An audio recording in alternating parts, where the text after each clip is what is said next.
우리가 함께 볼 하나님의 말씀은 신약성경 디모데전서 2장 1절로 7절까지 말씀입니다. 다 사신 줄 알고 저부터 한 절씩 교독하겠습니다. 1절입니다. 그러므로 내가 첫째로 권하노니 모든 사람을 위하여 간구와 기도와 도고와 감사를 하되 임금님과의 답한 길에 있는 모든 사람을 위하여 이는 우리의 모든 경험과 단정함으로 고요하고 평안한 생활을 하려 하리라. 이것이 우리 구주 하나님 앞에 선하고 받으실 만한 것이니 하나님의 모든 사람이 구원을 받으며 진리를 아는 데에 이르되 원하시느니라. 하나님은 한 분이시요 또 하나님과 사람 사이의 중보자도 한 분이시니 곧 사람이신 그리스도 예수라. 그가 모든 사람을 위하여 자기를 대속물로 주었으니 이양이 이르러 주신 증거니라. 다같이 이를 위하여 내가 전파하는 자와 사도로 세움을 입은 것은 참말이요 거짓말이 아니니 믿음과 진리 안에서 내가 이방인의 스승이 되었노라. 아멘. 우리 기도하겠습니다. 하나님, 오늘도 저에게 귀한 건강 허락하시고 주 앞에 나와 함께 예배 드리게 하시면 감사합니다. 하나님, 우리의 마음과 생각이 늘 세상에 있으면서 우리에게 유익을 따라 우리에게 좋아하는 것들을 우리가 원하는 것들을 따라 우리의 삶을 살았던 모습을 주 앞에 인정합니다. 하나님, 우리가 이 땅에 살아가고 있는 것들, 우리가 이 땅의 성도로서 이 땅에 남아있는 이유와 목적이 무엇인지를 우리가 살아가며 발견하게 하시고 우리를 이 땅에 보내신 목적대로 성도답게 살아갈 수 있도록 주님 도와주옵소서. 하나님, 마음과 육체의 연약함으로 인하여서 하나님 말씀보다 사람의 생각, 사람의 말을 더 귀담아 드렸으며 하나님의 방법이 아닌 세상 방법에 쫓아갔던 우리의 연약한 모습을 용서하시고 우리가 하나님의 방법대로 이 땅을 살아갈 수 있는 참 주님의 백성, 하나님의 아들과 딸이 될 수 있도록 성령께서 우리의 생각과 우리의 마음을 주장하여 주시기 원합니다. 오늘도 부족한 자가 당위에 서서 주의 말씀을 전합니다. 온전히 하나님의 마음만 증거하는 입술 되게 도와주옵시고 사사로운 인간의 정의나 감정 또 정치에 의한 것들을 얘기하지 않고 오직 약속된 하나님의 말씀만 증거하는 입술 될 수 있도록 주님 도와주옵소서. 하나님, 예배 시작입니다. 마치는 모든 순간까지 우리 주의 성령께서 우리의 마음과 생각을 주장하여 주시고 온전히 하나님께만 집중할 수 있는 예배가 되게 도와주옵소서. 하나님과 만남이 있는 예배가 되게 도와주옵소서. 감사하며 우리 구주 예수님의 이름으로 기도드립니다. 아멘. 네, 반갑습니다. 초등학교, 중학교, 고등학교 그리고 대학교까지 다 졸업하고 난 이후 이제 사회 첫 발을 디딘 사회 초년생에게 가장 중요한 게 뭘까요?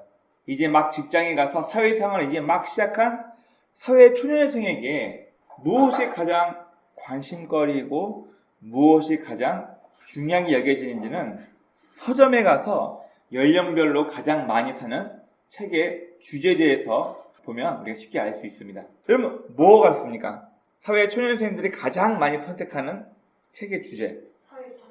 자, 사회 초년생이 가장 필요로 하는 책, 이들이 가장 많이 선택한 책은 첫 번째 자기계발, 그리고 인간관계에 대해서, 그리고 처세술에 대해서 가장 많이 책을 선택한다고 합니다. 그럼 우리가 학창시절 때는 내가 좋아하는 친구, 내가 싫어하는 친구도 있지만 사람 대 사람으로 만나서 어울리다 보니까 크게 문제가 없는데 이제 직장을 다니거나 사회생활을 하게 되면은 이제부터는 뭘로 사람을 평가하고 판단하냐면 너 얼만큼 능력 있는 사람이냐, 우리 회사에서 너에게 연봉 얼만큼 줄 만큼 너는 효용 가치가 있는 인간이냐, 이걸로 사람을 평가해요. 좀 기분 나쁠 수 있겠지만 많은 직장인들, 셀러리맨들은 배터리로 비유를 합니다. 이 배터리가 얼만큼 오래 쓰고 힘이 좋은지, 그리고 배터리가 다 방전되면 버리고 새 배터리를 갖다 끼운다, 이렇게까지 이야기를 합니다. 자, 이렇듯 세상은 각 사람이 얼마짜리 인간인가, 효용 가치로 이루 인간을 평가하고 판단할 때가 많은데 왜 그럼에도 불구하고 사회 초년생들은 자기 개발이나 인간관계, 처세술에 관련된 책을 가장 많이 볼까요?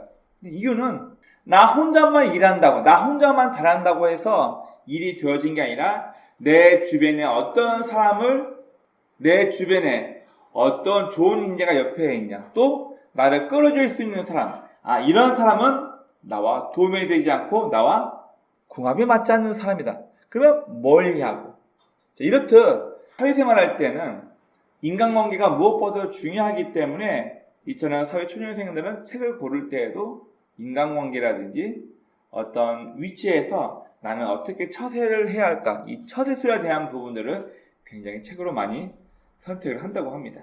가장 중요한 것은 바로 사람과 사람이 사람 대 사람이 어우러지는 사회를 이해하고 적응하기 위해서라고 우리가 생각해 볼 수 있습니다. 오늘 우리가 읽은 이 본문 말씀에서는 바울 사도가 디모데에게 특별히 부탁하는데 이 오늘 설교 주제가 조금 우리 기독교인들 한번 좀 고민해 봐야 할 내용인데 바로 세상을 향한 기독교인의 책임에 대해서 바울이 이야기하고 있습니다. 우리끼리만 예수 잘 믿고 우리끼리만 교회 다니면 되지. 여러분 정말 잘못된 생각입니다. 바울은 오늘 디모데에게 말씀하시기를 우리 예수 믿는 사람으로서 하나님을 믿는 자녀로서 이 세상을 대하여 우리는 어떤 책임과 어떤 자세로 이 세상을 대해야 할 것인가에 대해서 바울은 오늘 고민을 하고 있습니다. 오늘 본문 말씀 1절부터 7절 말씀을 한번 보겠습니다. 자, 세상을 향한 성도의 책임에 대하여 먼저 1절에서는 기도를 통한 성도의 책임에 대해서 말하고 있습니다. 1절에는 간구, 기도, 도구, 감사 이 말들을 일단 원어로 한번 같이 한번 보겠습니다.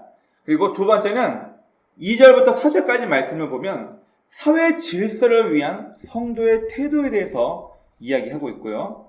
다음 5절부터 7절에서는 성도의 분명한 삶의 목적에 대해서 이야기하고 있습니다. 우리 첫 번째, 기도에 대한 성도의 책임에 대한 부분부터 한번 살펴보도록 하겠습니다.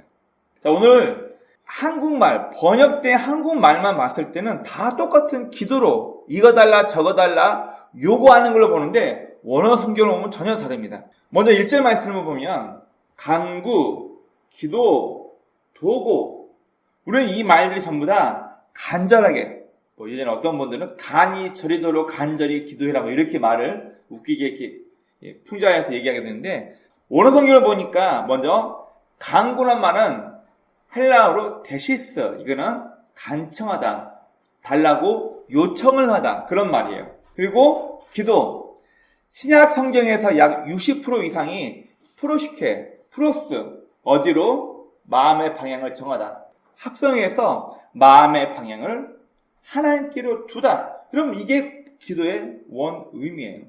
이거 주세요, 저거 주세요, 뭐 성공하게 해주세요, 뭐 도와주세요. 이거는 그냥 달라고 요구하고 간청하는 데시스에 해당하는 거고 성경에서 말하는 예수님께서 우리에게 기도하라. 사람이 어떻게 항상 기뻐하고 쉬지 말고 기도해요? 그럼 우리는 일상생활을 포기하고 무조건 무릎 꿇고 기도만 하는 얘기예요? 그게 아니라 바로 이 프로시케 항상 네 마음의 방향을 인간적인 욕심을 두는 게 아니라 하나님께 네 마음의 방향을 두고 있어라. 이게 기도의 원 의미입니다. 바로 기도는 프로시케. 다음 이 도고라는 단어가 굉장히 중요합니다. 이 도고라는 단어는 헬라어로 엔투크시스라는 말인데 이 말은 뭐냐면 만나게 하다. 누구와 누구 사이를 중재하다. 여러분 우리 결혼정보회사 중에 듀오란 말 혹시 아시나요? 예, 듀오란 말이 바로 헬라어로 함께하다 그런 뜻이에요. 이 도고 엔투크시스라는 말은 뭐냐면은 하나님과 만나게 하다 그런 뜻이에요. 그럼 여러분 보십시다. 오늘 우리가 읽었던 이 2장 1절에서 바울이 디모데에게 하는 얘기는 단순히 네 필요한 것 달라고 해라. 너의 성도로서 너 자신을 성찰하기 위해서 네 마음의 방향을 무조건 하나님께 두라. 개인적인 의미에서 디모데에게 부탁한 게 아니라 디모데는 지금 에베소 지역에서 목회하고 있는 목회자예요. 그리고 목회자일 뿐만 아니라 다른 사람에게 기도에 대해 가르칠 때 단순히 나와 하나님과의 관계를 위해서 이거 달라 저거 달라 데시스 간청하는 기도하고 프로쉽게 마음의 방향만 하나님께 두고 끝나는 것이 아니라 믿음에 연약한 사람, 하나님을 알지 못하는 불신자가 하나님을 만날 수 있도록 그 중간에 가교 역할을 하라는 거예요.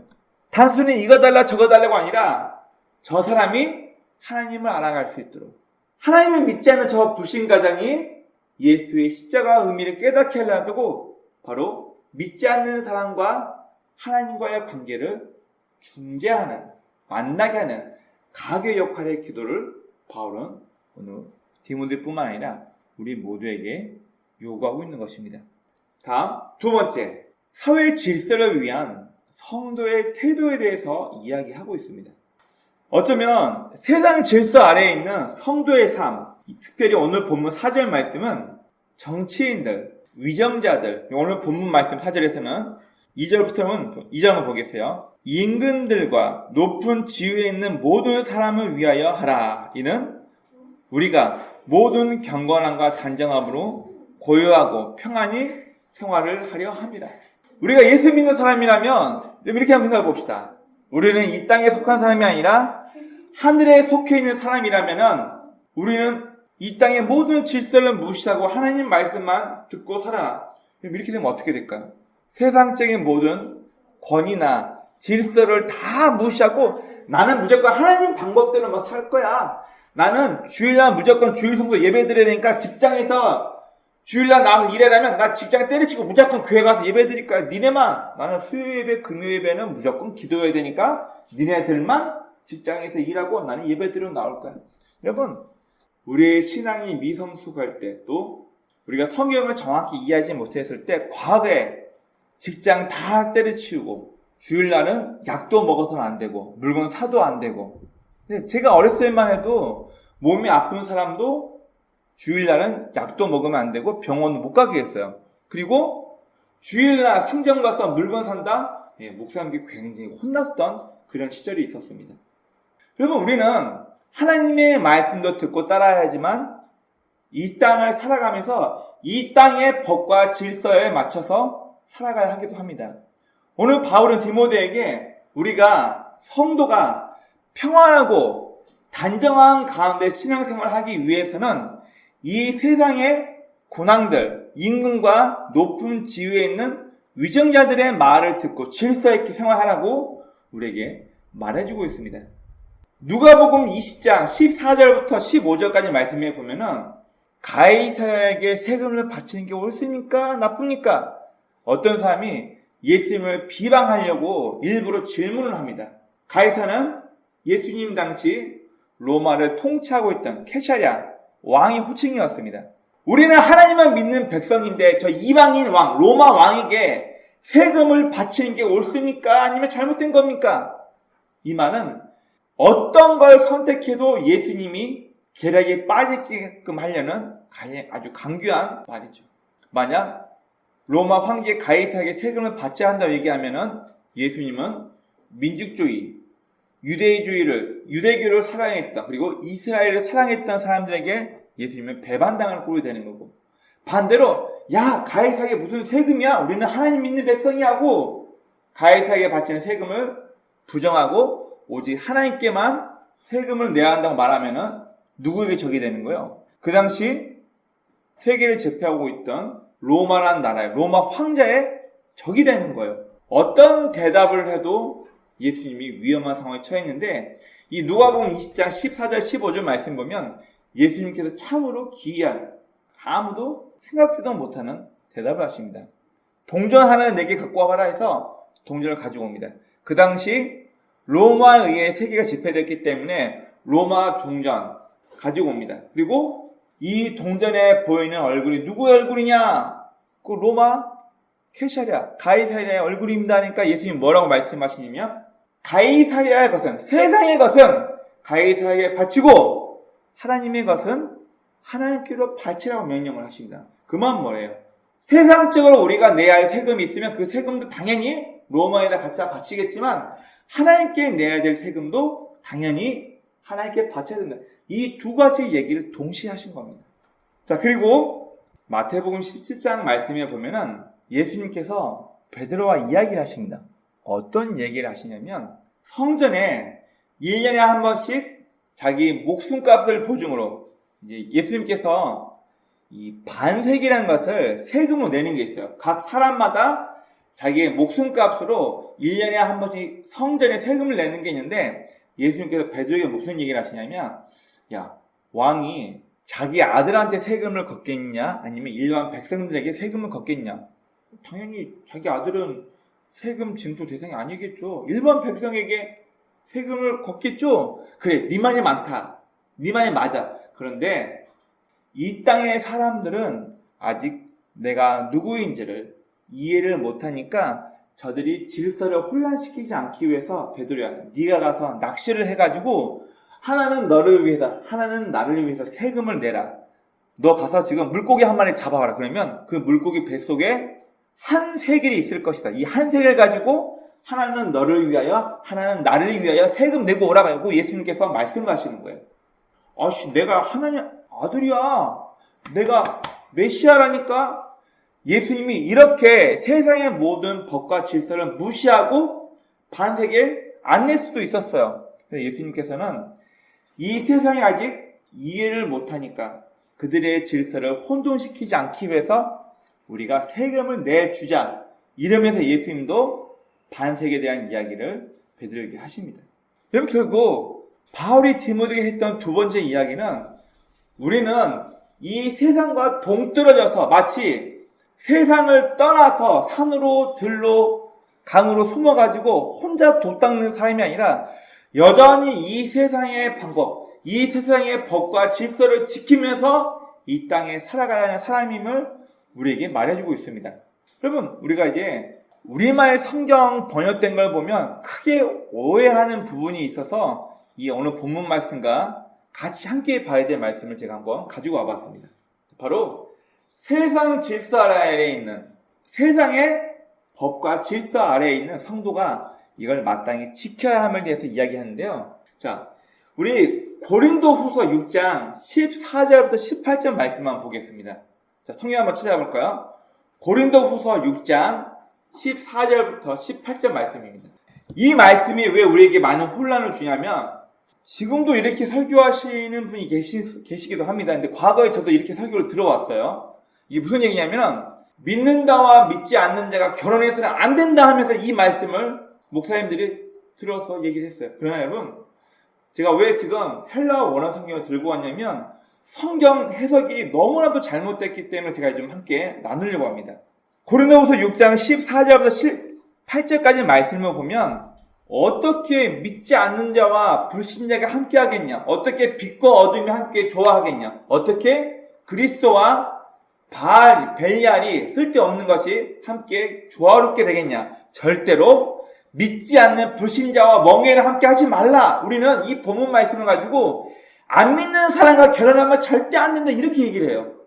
그러나 성경에서는 불신자와 교제하지 말고 불신자와 만나지만 말고 우리끼리만 놀아야 된다. 우리끼리만 친해야 된다. 이 얘기를 하고 싶어서 바울이 얘기한 게 아니에요. 자, 영어 아시는 분은 영어 한번 볼게요. 자, 너는 어떤 상태로 있지 말라. 그리고 뭐예요? unequally yoked together. 무슨 말이에요? 여러분, 이게 부정의 부정어가 나왔기 때문에 우리 해석이 잘못된 거예요. 자, 어떤 멍에를 매지 않으면 안 된다는 얘기예요. 무슨 말이에요? unequal. 뭔 말이에요? 동일하지 않은 멍에를 매지 않아서 안 된다 그 얘기예요. 그 말은 뭐예요? 동일한 멍에를 매라는 얘기예요. 동등하게 이 세상을 살아가면서 예수 믿는 사람도 믿지 않는 사람도 동등하게 세상 질서를 지켜가면서 살라 그 얘기예요. 자, 그리고 여기서부터 이제 중요합니다. 자, 맞춤표 찍고, 자, 티스, 랄. 이게 무슨 말이냐면, what for fellowship. 무엇으로 서로 친구하겠냐? 무엇으로서 무슨 말이에요? 불법과 사귀며, 빛과 어둠이. 그러면 전부 다 이 무엇으로서라는 동사를 계속 넣어요. 무슨 얘기냐면, 만약 우리가 믿지 않는 불신자들과 동일한 책임을 가지고 이 땅을 살아가지 않는다면 무엇으로서 빛과 어둠이 조화를 이룰 거며 하나님과 믿지 않는 바알을 어떻게 여기서 이제 우리가 바알 괴물의 왕 이렇게 하시면 벨리알이라는 것이 쓸모없는 거룩하지 못한 그런 뜻이에요. 이것을 무엇으로 조화롭게 해서 이들을 전도할 거예요. 이 목적으로 바울이 쓴 거예요. 자, 우리가 알고 있는 멍에 레위기 19장 19절에서 잡종 씨앗을 섞어서 하지 말고 직물과 직물을 함께 짜지도 말고 소와 나귀를 함께 멍에를 씌워서 하지 말라. 이게 무슨 말이에요? 원래 한 결이 멍에라는 게 이게 뭐냐면 한 쌍을 말해요. 같은 크기의 동물에다 멍에를 씌워야지 이를 효율적으로 할 수 있는데 하나는 등치가 큰 소고 하나는 등치가 작은 당나귀나 등치 큰 나귀에다가 멍에를 씌워버리면 밭을 제대로 갈아요? 못 갈아요? 못 갈아요. 그래서 레위기나 신명기에 보면은 동물을 섞어서 멍에를 쓰지 말라는 얘기가 나옵니다. 바울은 일부러 이 얘기를 하면서 동등하지 못한 멍에, unequal, 동일하지 못한 멍에를 씌우게 되면 일이 제대로 안 된다 이 얘기를 하면서 이 구약 성경에 나와 있는 얘기를 비유를 하면서 믿는 자와 믿지 않는 자가 이 세상 살아갈 때 동등한 입장에서 책임을 지고 살아가야지 믿지 않는 자가 믿는 자를 보고 예수를 믿게 된다는 얘기예요. 우리가 돈 닦으려고 도시를 떠나서 세상을 떠나서 산으로 들어가야지 세상 사람들 예수를 믿게 되나요? 아니에요. 우리는 여전히 이 땅 가운데 타락한 이 땅 가운데 살고 있어야지만 성도가 성도답게 사는 모습을 동등하게 살아가면서 불신자들 앞에 보여줘야지만 그들이 예수를 알게 되고 믿게 되면서 전도가 되기 때문에 동등하지 않은 멍에가 아니라 unequal yoke가 아니고 함께 질 수 있는 동등한 멍에를 함께 메고 믿는 사람의 책임을 다하라는 얘기로 본문에 이야기를 하고 있는 것입니다. 즉 동등한 입장에서 함께 짐을 짊어지고 세상을 살아가야지만 빛과 어둠의 역할을 하면서 하나님의 자녀에게 선한 영향을 끼치면서 불신자가 하나님을 믿을 수 있도록 예수를 모르는 사람이 교회로 들어올 수 있도록 우리에게 요구하는 것입니다. 바로 성도의 이 세상 살아가는 책임에 대해서 말하고 있는 것이고 당신의 말하고 행동하는 모습을 쭉 지켜보니까 나 하나님도 모르고 예수는 모르는데 당신 보니까 나도 교회 한번 가보고 싶어. 여러분 앞에 있는 제가 고3 때 처음 교회를 나가게 되었습니다. 어떻게 나갔냐고요? 예. 고등학교 1학년, 2학년, 3학년 때까지 계속 같은 반 친구였던 이제 독일에 가 있는 이승영이라는 제 친구가 있습니다. 이 친구가 엄청나요. 키도 크고 잘생겼고 저희 당시에 농구 잘하면 최고였거든요. 공부도 전교 2, 3등 안에 들기 키도 크고 얼굴도 잘생겼지. 농구도 잘해. 제가 이 친구를 3년 동안 지켜왔는데 항상 쉬는 시간마다 성경을 보고 그 다음에 성경에 관련된 어떤 책자를 항상 보고 있더라고요. 그 당시 이 친구가 봤던 게 성경과학, 우리 창조과학회 있죠.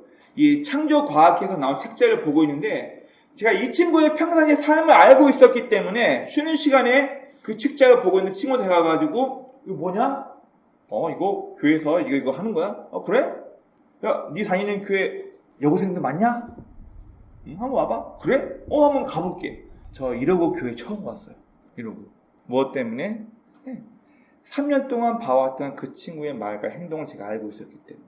바로 오늘 본문에서 바울이 말하는 것은 사회 질서를 위해서 그리고 믿지 않는 불신자와 동일한 멍에를 메고 이 땅에 책임을 다하면서 살아가는 성도의 모습을 통해서 빛과 소금의 역할을 통해 믿지 않는 자가 믿는 사람의 삶의 모습을 보고 하나님께로 돌아오게 하려고 우리에게 이 귀한 말씀을 하고 있는 것입니다.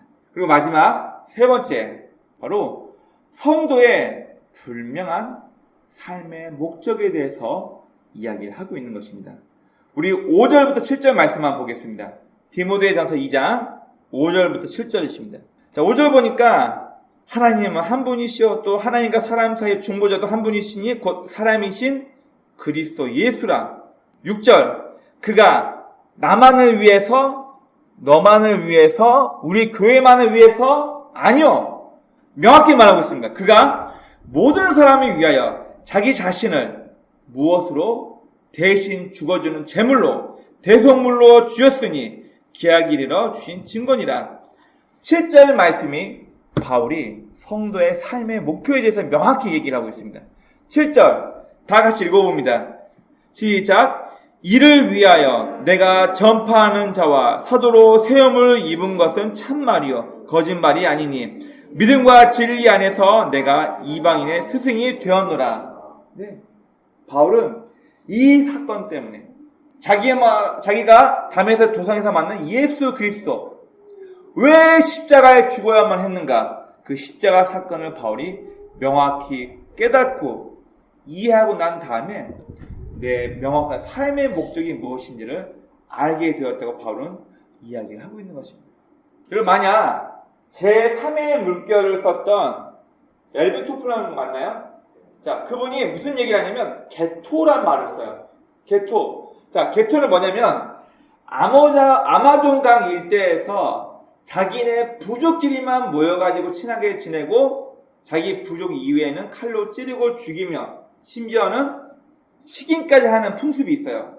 게토. 우리 부족끼리만 친하고 즐겁고 화목한 거. 그런데 이 게토 현상이 우리 사회에도, 애석하게는 교회에도 이 게토 현상이 일어나고 있다는 거예요. 무슨 말인가요? 우리끼리만 행복하면 돼. 우리 교회만 하나님 말씀 잘 듣고 기도 열심히 해서 우리 가정에 문제고 평안하면 우리끼리만 행복하고 하나님 만나면 돼. 죄송하지만 잘못된 목적으로 예수를 믿는 거예요.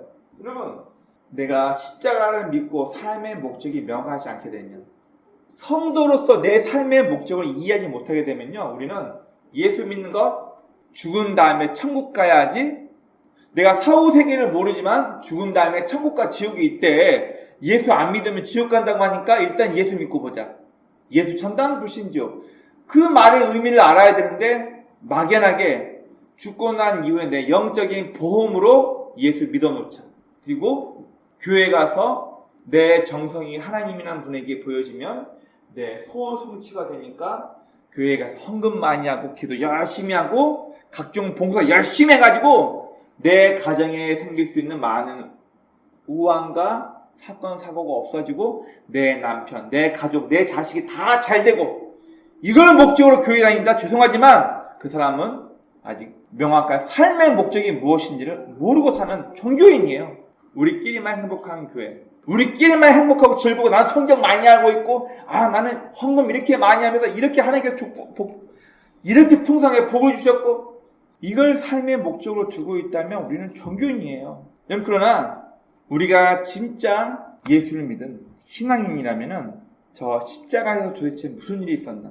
내가 목걸이로 귀걸이로 달고 다니는 십자가가 도대체 이 십자가가 무슨 의미인가를 명확히 알고 있는 사람, 나라는 사람이 죄 용서받기 위해서 얼마나 처참하게 피 흘려 죽어갔는가를 생각한다면, 그 은혜와 사랑을 알고 있다면, 여러분, 내가 받은 은혜와 사랑에 맞게 내 삶의 목적을 이해하고 살아가는 것, 이게 진짜 신앙이라는 거예요.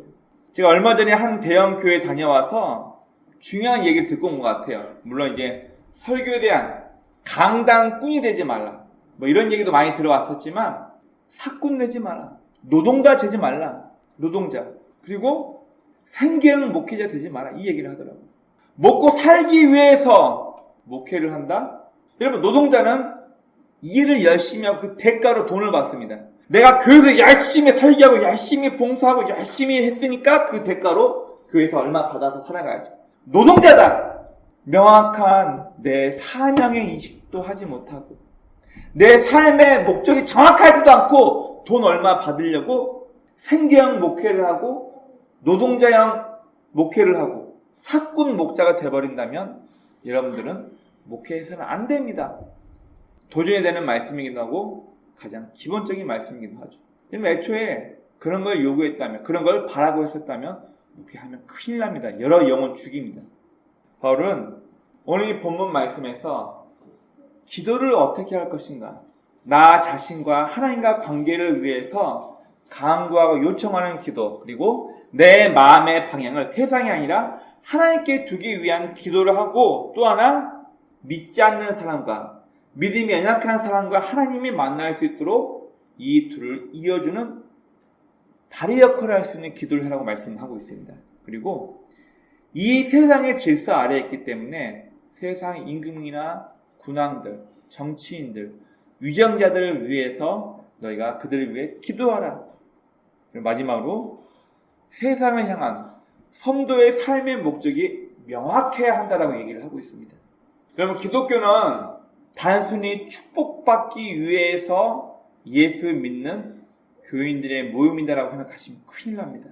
여러분, 기독교는 십자가가 무엇인지를 명확히 이해하고 나라는 사람, 나 같은 사람의 죄를 용서하시기 위해서 십자가에서 도대체 어떤 처참한 사건이 있었는지 하나님의 의지와 결단으로 자기 하나밖에 없는 아들 예수를 죽이면서까지 예수님 입장에서는 자신이 죽기 위해 태어난 재물이란 걸 알고 있으면서도 피할 수 있었지만 피하지 않고 이 쓴 자는 나에게 좀 옮겨달라고, 그러나 내 원대로 마옵시고 아버지의 원대로 되기 원한다라고 십자가를 피하지 않고 짊어지셨던, 처참하게 죽임당했던 그 예수의 은혜와 하나님의 사랑을 깨닫게 된다면 우리의 삶은, 나는 그러면 성도로서 십자가의 그 은혜와 하나님의 사랑을 통해서 구원받는 성도라면 나는 어떤 삶의 목적을 가지고 살아가야 할까 우리는 고민해야 합니다.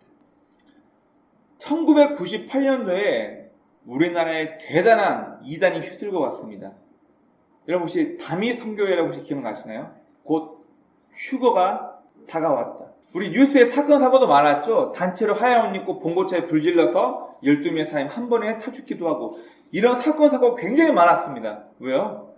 이제 몇 월 며칠이 되면 믿는 사람들 다 몸이 변화해서 하나님 만나 천국 가니까 이놈의 몸뚱이는 필요 없다. 난리가 났었습니다. 아주 전남과 저 밑에 지방에서 난리가 났었어요. 우리가 예수를 믿음과 동시에 우리의 몸이 변화해서 천사처럼 몸이 변화해서 하늘로 올라간다면, 예수를 믿고 바로 우리가 구원받고 천국 갈 수 있다라면은, 근데 우리는 우리의 삶의 모습은 해결되지 않고 여전히 그 모습 그대로이고 우리 이 땅에 살고 있어요. 왜요? 아니, 우리 예수 믿었으니까 바로 우리 천국 보내주면 안 돼요? 근데 왜 우리는 여전히 아무것도 변하지 않는 그대로의 이 세상 가운데 살고 있으면서 우리는 왜 하나님의 방법대로 살라고 그래요? 참 어렵습니다.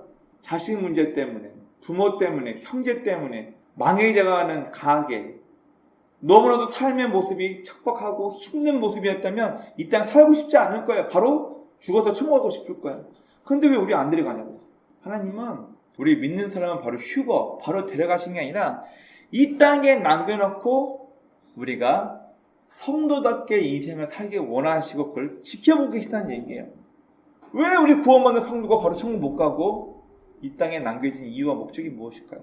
바로 이 땅에 살면서 성도로서 누구나 완수해야 할 과제가 저와 여러분들 각각 남겨져 있기 때문입니다. 저는 제가 죽을 때까지 제가 이 땅에서 해야 할 일이 있고, 여러분 각자가 이 땅에 살아있는 동안 바로 천국 가지 않고 이 땅에 남겨져 있으면서 해야 할 숙제가 저에게, 여러분들에게 각자의 과제가 있다는 것을 우리는 반드시 알고 있어야 합니다. 요한복음 17장 15절 말씀 한번 찾아보겠습니다. 신약성경 요한복음 17장 15절입니다. 신약성경 178페이지 요한복음 17장 15절입니다. 신약성경 178페이지 요한복음 17장 15절. 이 요한복음 17장 전체가 무슨 내용이냐면, 예수님께서 자신이 십자가에 못 박혀 죽게 될 것이 얼마 남지 않았다는 것을 알게 되고 자기 제자들을 위해서 기도하시는 내용입니다. 자, 그런데 여기에 굉장히 중요한 내용이 남겨져 있습니다. 제가 한번 14절 15절 말씀 한번 읽어보겠습니다. 14절입니다. 내가 아버지의 말씀을 그들에게 주었사오매 세상이 그들을 미워하였사오니 이는 내가 세상에 속하지 아니함 같이 그들도 세상에 속하지 아니함으로 인함이니이다. 세상에 살고 있지만 세상에 속하지 않다는 거예요. 왜냐하면 하나님의 말씀을 이미 받았기 때문에. 그리고 15절 내가 비옵는 것은, 내가 간청하는 것은 그들을 세상에서 데려가시기를 위함이 아니요 하나님 나라로 데려가기 위함이 아니래요. 무엇인가? 다만 악에 빠지지 않게 보전하시기를 위함이니이다. 무슨 얘기예요? 나 곧 십자가에 죽습니다. 내 사랑하는 제 아들을 다 하나님께로 데려가 주세요. 이게 목적이 아니라고 얘기하시는 거예요. 왜? 내가 기도하는 것은, 비옵는 것은 저들을 다 천국으로 아버지의 품으로 데려가 달라고 기도하는 것이 아니라 저들은 타락한 이 땅에 남겨져 있을 것인데 저들을 성도답게 보전시켜 달라고 하나님께서, 예수님께서 그렇게 기도를 하신 것입니다. 맞아요. 우리는 이 땅에 몸담고 살고 있습니다. 이 땅에 살아가면서 믿지 않는 사람들과 동등한 공평한 사회적인 법과 질서에 또 세금에 여러 가지 의무를 짊어지고 이 땅에 살아가면서 성도다움을 보이며 살아가야 할 과제가 저와 여러분들에게 있습니다. 제가 파주에서 막 개척을 해서 목회하고 있을 때 홀로머니를 모시고 홀로 아내분과 이혼하고 홀로 딸아이를 키우고 있는 한 직장인이 왔습니다. 근데 이분이 제가 그때 그분에게 사진도 가르쳐드리고 기타를 가르쳐드렸는데 이분이 저에게 무슨 얘기를 했냐면 목사님 참 특이하시다고. 제가 왜 특이한데요? 다른 사람들은 다 교회 데리고 와가지고 교회인 만들려고 성도 만들려고 무조건 예수 믿어라 예수 천당 불신족 이러는데 목사님은 나한테 그 얘기도 안 하고 내가 필요로 한 거 내가 요구한 거 다 퍼주시고 좀 특이하다고 씩 웃었어요. 근데 이분이 저는 그 당시 나이가 이제 40대 초반이었고 이분은 50 중후반 정도 되는 나이에 있는 사람이었는데 한참 어린 저한테 자기 가정사를 얘기하더라고요. 이러해서 아내와 이혼하고 딸아이 혼자 내 노모를 모시고 살아가고 있다. 그러면서 자기가 직장에 다니는 어떤 직장이냐면 학습지 만들어가지고 유치원이나 유아원의 학습지 배포하는 그 일을 하고 있었대요.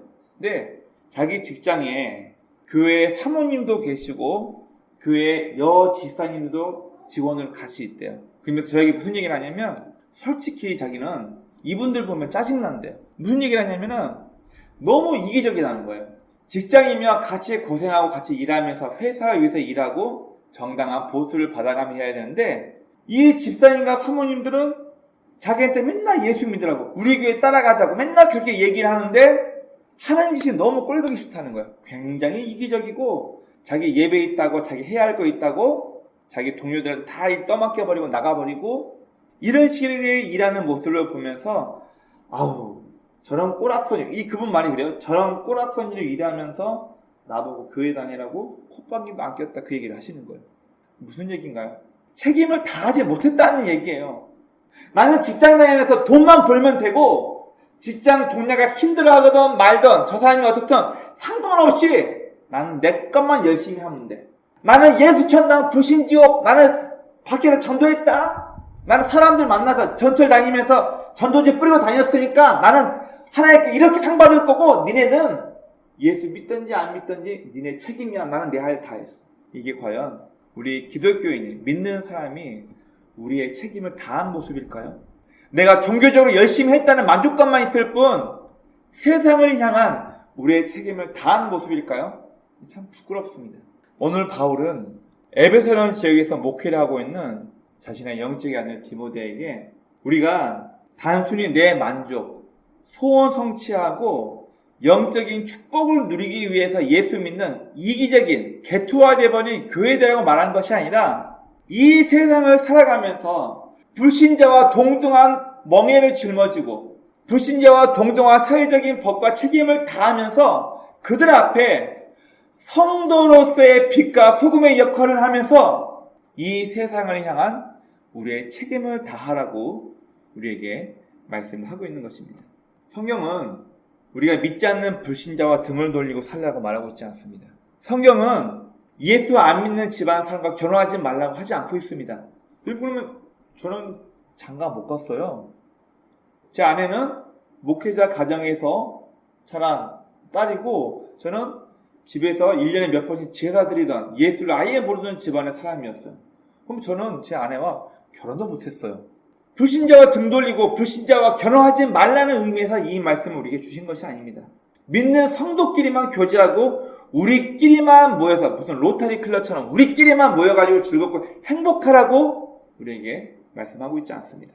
특별히 오늘 본문에서 바울은 디모데에게 권면하기를 불신자를 향한 성도의 책임에 대하여 말을 하고 있는 것입니다. 예수님도 요한복음 17장에서 분명히 말씀하십니다. 내가 비옵는 것은 저들을 아버지께로 천국으로 데려가 달라고 기도하는 것이 아니라 저들이 이 땅에 남아있는 동안, 이 땅에 살아있는 동안 타락하지 않고 하나님을 믿는 믿음으로 보존되기 원한다고 예수님은 기도하셨습니다. 여러분, 우리가 하나님의 백성다운 삶의 모습을 포기하는 순간 우리는 더 이상 성도가 아닙니다. 나 주일에 한 번씩 수요일 금요일에 나오고 새벽 예배도 드리지만 내가 하나님의 방법이 아니라 세상 방법대로 살아가면 더 이익이 있고 세상 방법대로 살면 더 이리저리 빠져나가면서 자기 거 다 챙기면서 살 수 있는데 교회에서 말하는 하나님의 방법대로 하면 내가 손해보는 것 같아. 에이 목사님 그거는 교회에서나 필요한 거고 세상 나가 사업해 보십시오. 에이 그거는 교회에서나 그냥 하는 얘기고 직장 나가 생활해 보십시오. 그게 되나? 여러분 혹시 저와 여러분이 하나님의 백성답게 사는 삶의 모습을 타협하면서 포기하고 있었다면 그 삶의 자세에서 이제 탈출하시기 바랍니다. 안일하게 내 마음 편하기 위해서 내 심적인 부담이 없애기 위해서 그래도 일주일에 한 번은 교회에 나가서 하나님 앞에 머리 한번 보이고 얼굴 도장 찍고 와야지 이런 모습으로 신앙생활을 했었다면 안일한 모습으로 종교활동을 했었다면 그런 모습을 포기하시고 이제는 내가 진짜 예수 믿는 사람답게 그냥 액세서리 정도를 메고 다니는 십자가가 아니라 얼마나 잔인하고 참혹하게 사람을 죽이는 사연들인데 이 십자가가 왜 죄 없는 예수가 저 십자가에 못 박혀 죽어야만 했는지 우리는 그 죽음에 대해서 이해하고 자기의 아들 하나밖에 없는 아들 예수를 죽이면서까지 우리를 구원시키고자 했던 하나님의 그 사랑과 예수님의 은혜가 무엇인지 알고 있다면 일평생 우리는 그걸 마음에 담아두고 나는 이 땅을 살아갈 때 어떻게 살아가야 할까? 내가 정말 구원받는 성도라면 나는 내 직장에서 어떻게 처신해야 할까? 내가 구원받는 성도라면 내 친한 친구들과 술자리 갔을 때, 내 친한 친구들과 비리를 저지르면서 일을 얻을 때, 내 가족들 앞에서 화내려고 할 때 나는 예수 믿는 사람으로서 어떻게 처신하고 행동해야 될까? 여러분 늘 이것을 마음 깊이 새기고 늘 고민하면서 예수님이라면 어떻게 행하셨을까? 예수님은 그렇게 말씀하십니다. 주님 지금 주님 동생들과 모친이 오셨습니다. 주님 빨리 데려가려고 합니다. 예수님께서 단호하게 뭐라냐면 누가 내 모친이요 내 형제요.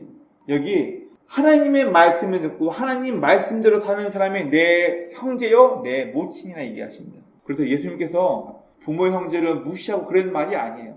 우리는 하나님의 백성답게 이 땅을 살아가야 하고 내 가정이나 내가 일하고 있는 일터나 내 직장 동료들 앞에서 또 나를 알고 있는 나와 관계 맺고 있는 사람 앞에서 그들과 동등한 세상법 아래 내 의무를 다하면서 그들에게 예수 믿는 사람답게 사랑 영향을 끼쳐야 할 과제가 죽을 때까지 저와 여러분에 있는 과제가 바로 그 과제입니다.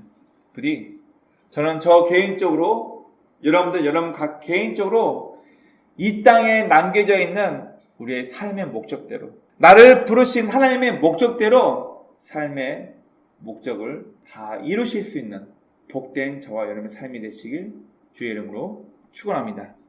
아멘.